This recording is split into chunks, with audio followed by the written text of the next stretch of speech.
આ વિસ્તારના ખેડૂતોને કંપની 1/5/2025ના રોજ નોટિસ આપે છે। એવી જ રીતે કલેક્ટર 5/6/2025 અને 11/6/2025ના રોજ નોટિસ આપે છે અને છેલ્લે કલેક્ટર 17/6/2025ના રોજ એના માટે હુકમ કરે છે। આ એની હુકમની કોપી રહી, આ એ હુકમની કોપી છે। તો આમાં તમે પૂછશો કે આમાં નવું શું છે?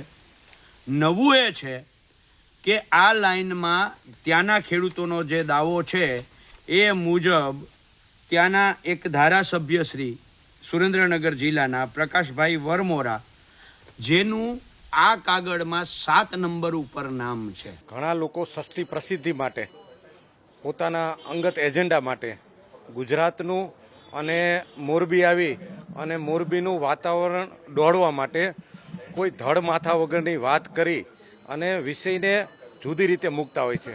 મેં પણ વિડીયો જોયો।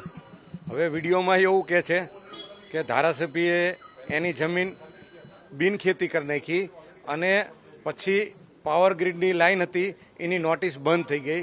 અરે, પાવર ગ્રીડ કેન્દ્રની કંપની છે, વિકાસનું એટલું શ્રેષ્ઠ કાર્ય થઈ રહ્યું છે, ત્યારે પાવર ગ્રીડની લાઈનો બધી જગ્યાએ નીકળતી હોય